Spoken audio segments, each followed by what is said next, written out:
Bonjour à tous, Morgane Mach, je suis pharmacien clinicien et enseignant-chercheur à la faculté de pharmacie. Et donc, je vais vous présenter deux cas pratiques qui mettent en évidence le bon usage des dispositifs médicaux de perfusion. Le premier cas, il s'agit d'une patiente de 57 ans qui est hospitalisée pour une chirurgie hépatique, pour une résection des segments 4 et 5 au niveau du foie. Suite à son opération, elle est transférée en soins intensifs périopératoires et à l'arrivée dans le service, elle a sa pression artérielle moyenne qui chute brutalement. Donc en première intention, on fait un remplissage vasculaire à l'aide d'une perfusion de cristalloïdes et ou de colloïdes. Malgré ce remplissage vasculaire, elle continue à avoir une pression artérielle qui demeure basse. Donc, les médecins décident d'instaurer une drogue vasoactive, la noradrénaline. Malgré le début de la perfusion de noradrénaline, on a une pression artérielle qui continue à rester basse et les médecins observent un retard dans l'obtention de sa pression, dans la stabilisation de la pression artérielle moyenne. Et vous pouvez voir sur le graphique, voilà. Donc sur le graphique, en fait, la courbe en bleu, c'est donc la pression artérielle. En vert, la fréquence cardiaque, et on voit qu'en fait, entre le début de la perfusion de noradrénaline, il faut environ 7 minutes pour qu'on commence à avoir une pression artérielle qui commence à réaugmenter. Et pour avoir une phase de stabilisation, il faut au moins 14 minutes. Donc, pour comprendre ce qui s'est passé au cours de la perfusion, on va revenir à nos fondamentaux. Ne vous inquiétez pas pour les équations, je vais simplifier la chose. Quand on co-administre un médicament, dans notre cas c'est la noradrénaline avec un véhicule, ici c'est on va dire un cristalloïde. En fait, ce qu'il faut savoir, c'est que l'administration de ces deux médicaments va dépendre à la fois du volume mort qui dépend des caractéristiques de la tubulure et également des débits d'administration du médicament et du véhicule. On peut matérialiser ce qui se passe à l'intérieur de la perfusion à l'aide de deux modèles mathématiques. Le premier, qui est le modèle de Well mixte, dans lequel on va avoir en fait le médicament et le véhicule qui vont se mélanger dans le volume mort de la tubulure de façon parfaitement homogène et instantanée. On a un second modèle qu'on appelle plug flow, dans lequel on va avoir un mélange qui va se faire entre le médicament et le cristalloïde sous la forme d'un bloc de concentration qui sera ensuite acheminé au patient et qui va se déplacer tout au long du volume mort de la tubulure. Ce qui fait que lorsqu'on va modifier, par exemple, le débit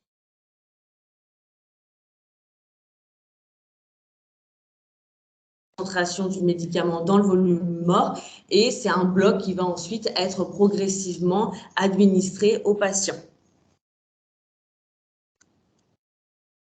Donc, si on s'intéresse au débit massique, c'est-à-dire à la quantité de médicaments qui va arriver au patient en fonction du temps, on s'aperçoit qu'en fait, la première chose, c'est qu'il y a un délai entre le moment où on va perfuser, où on décide d'allumer le pouce-seringue, et le moment où le patient va recevoir vraiment le médicament, ici la noradrénaline. On sait que ce délai dépend également de l'utilisation de la fonction purge automatique au niveau des pouces-seringues électriques. Alors maintenant, ça se fait vraiment de façon quotidienne dans les services de soins, mais c'est vrai qu'à un moment donné, il y a quelques années, les services de soins, pour purger les tubulures, n'utilisaient pas cette purge automatique des pouces-seringues, ils faisaient une purge manuelle, ce qui fait qu'en fait, ils appuyaient sur le piston de la seringue pour purger la tubulure, et il fallait, ça mettait un délai supplémentaire pour actionner le pouce-seringue électrique. Donc, on voit que il y a un délai entre l'administration et le début de l'administration du médicament et le moment où le patient va recevoir son traitement. Ensuite, la concentration du médicament augmente de façon progressive jusqu'à atteindre un plateau d'équilibre.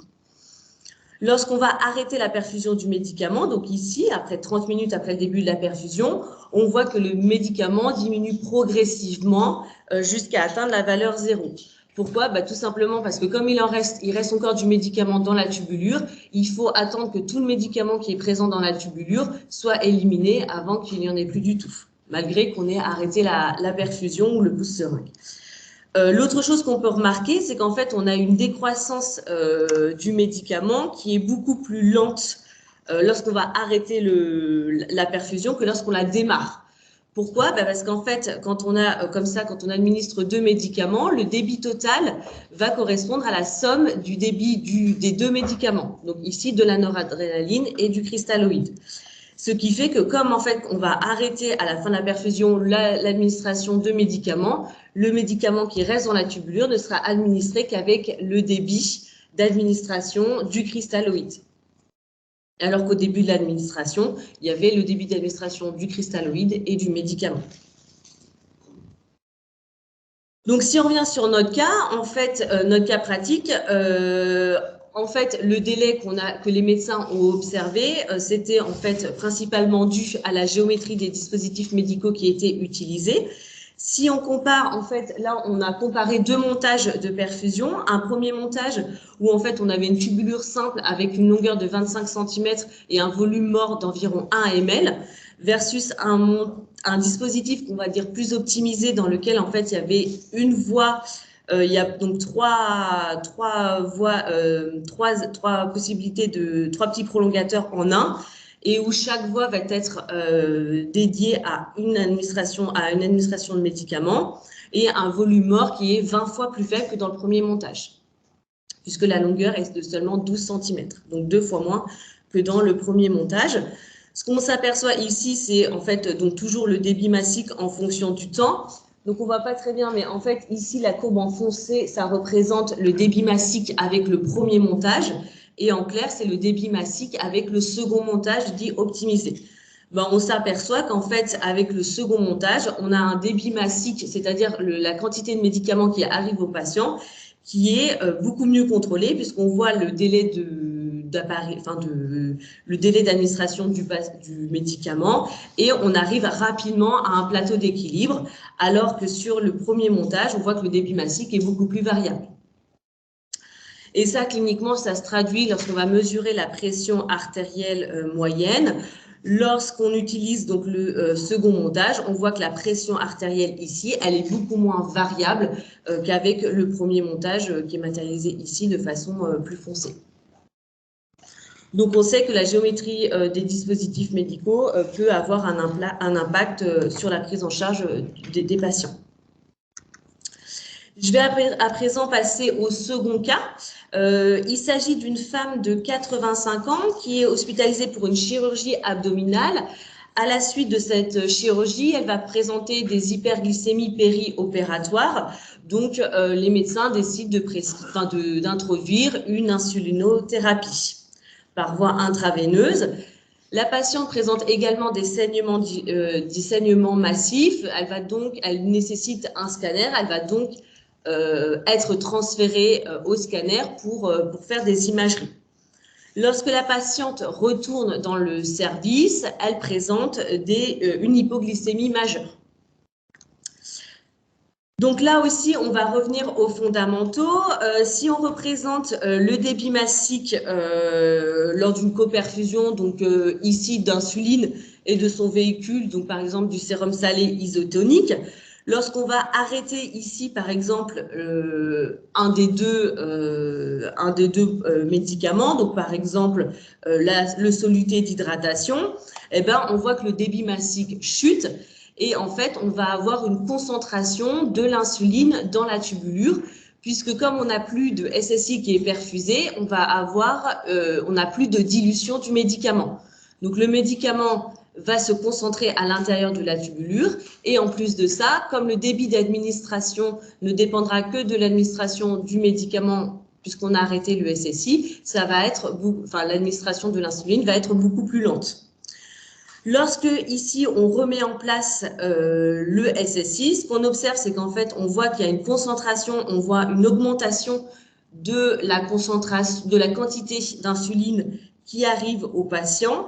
Pourquoi? Parce qu'en fait on augmente le débit d'administration puisqu'on va rajouter un débit d'administration supplémentaire. Et comme dans la tubulure on avait une solution concentrée d'insuline, ça fait comme un effet bolus où en fait on administre une grande quantité de médicaments aux patients. Et en fait, si on reprend notre cas, ce qui s'est passé avec la patiente, c'est lorsqu'elle a été transférée au scanner. Le manipulateur, pour l'emmener, a abaissé sa poche d'hydratation de SSI sur le lit. Donc, comme c'est de la perfusion par gravité, le fait de le mettre à niveau du patient, il n'y avait plus d'hydratation de son sérum salé isotonique. Donc, en fait, ne coulait que de l'insuline qui était administrée en pousse-seringue électrique, donc avec un dispositif actif qui continuait son administration. Et lorsque la patiente avait fini son scanner, le manipulateur a remis en hauteur son soluté d'hydratation. Donc, ça a provoqué un bolus d'administration d'insuline, ce qui lui a provoqué une hypoglycémie majeure.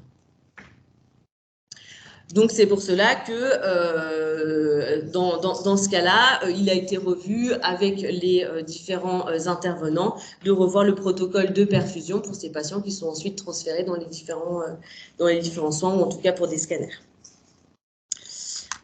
Voilà, je vous remercie pour votre attention.